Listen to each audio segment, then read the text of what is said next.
Don't miss Aaron Price on News 24-10 next.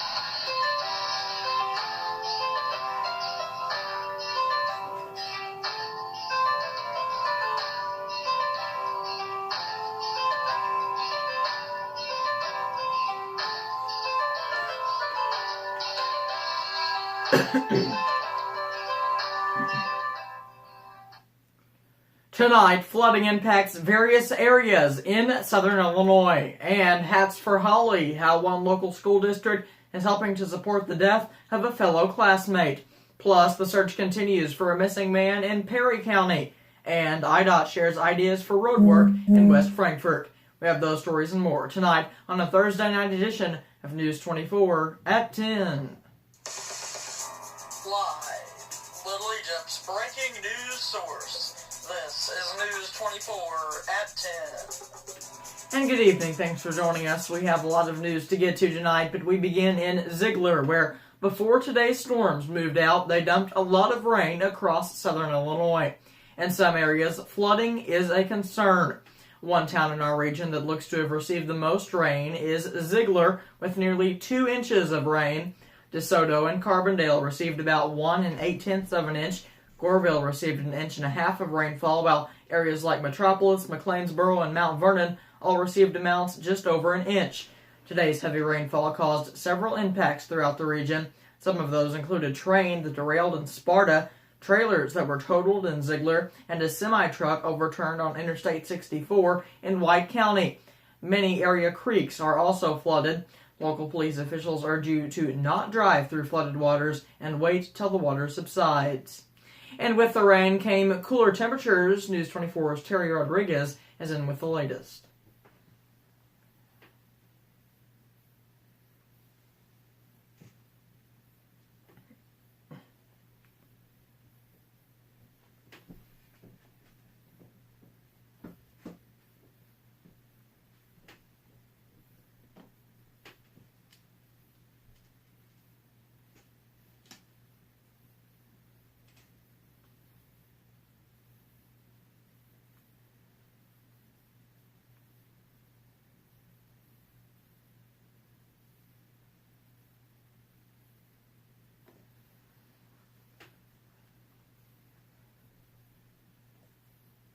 All right, thanks, Terry. Turning to Perry County tonight, where authorities are asking for the public's help with any information on where to find William Stroud, Jr. of DuQuoin, or details about the night he possibly went missing. Sheriff Steve Burris says the department's involvement began January 13th when a deputy attempted to stop a vehicle without proper registration. Stanley Rector owned the car, which led the deputy on a 40-mile-per-hour chase near Campbell Pond. Sheriff Burris says Rector later told investigators his car had been stolen. Burris says the deputy believes 2 men were in the vehicle and that both ran away from the scene.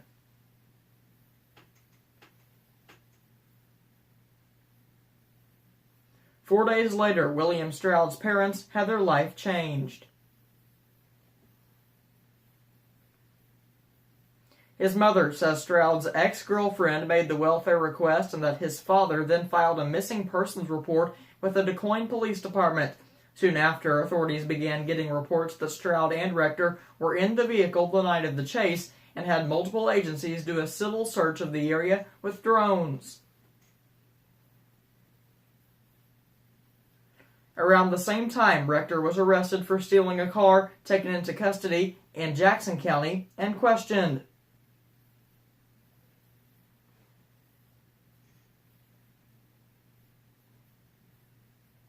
Burris adds they've investigated leads that Stroud was seen at the Marriott Walmart or that he was possibly killed, but nothing has checked out. At this point, Stroud's parents just want answers.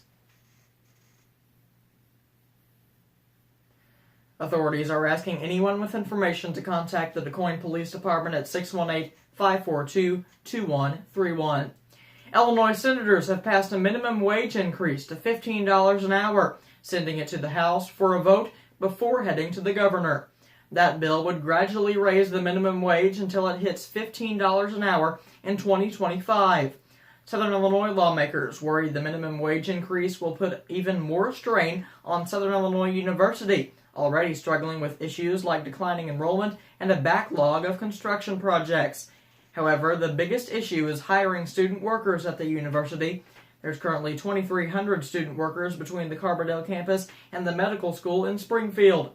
SIU spokesperson Ray Goldsmith says the minimum wage would cost them $6.9 million by the time 2025 rolls around.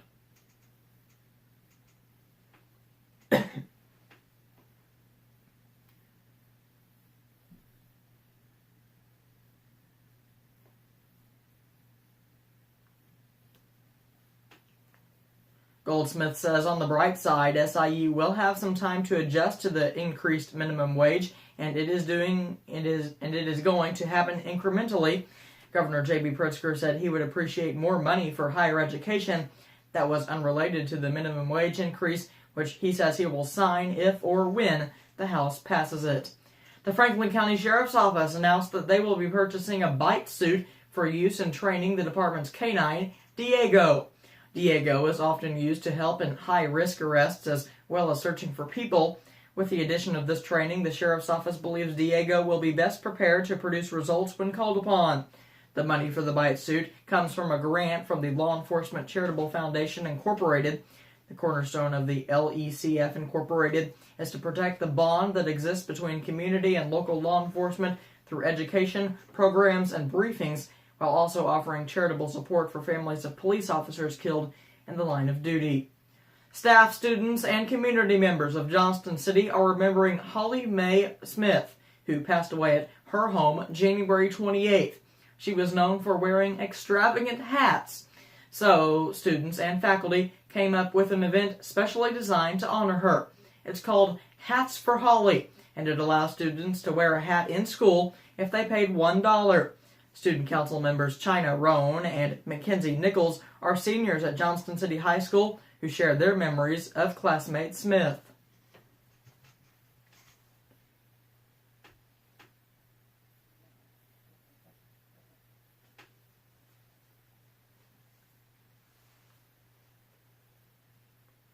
Teachers and students say Smith was known to have school spirit by participating in several school activities. Smith also wanted to be an author and was very active in the drama club. Johnston City High School raised more than $1,200 in donations. The high school is currently waiting to collect the donations from the surrounding schools who participated in Hats for Holly. If you'd like to donate to the Smith family, there are donation boxes set up at Banterra Bank and the fire department in Johnston City. IDOT in the city of West Frankfort held an open house tonight to get feedback on Route 149 improvements.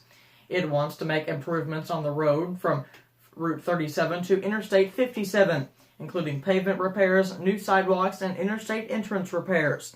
Officials wanted to hear from the community because those improvements would impact travel times and could impact entrances to businesses. But so far, they say they have mostly heard support for the project.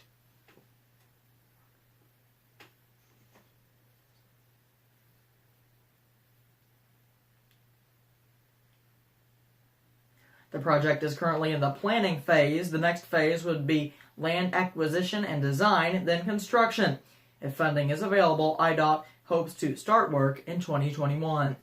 Much more local news, sports, and weather is next, but first, here's a check of your national headlines.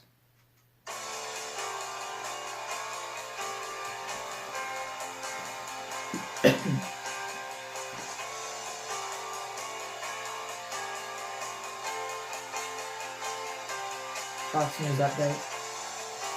In Fox News. This is a Fox News alert. The longest-serving member of Congress has died. I'm Lisa Laterra. Michigan Democrat John Dingell was 92. Congressman John Dingell served 59 years.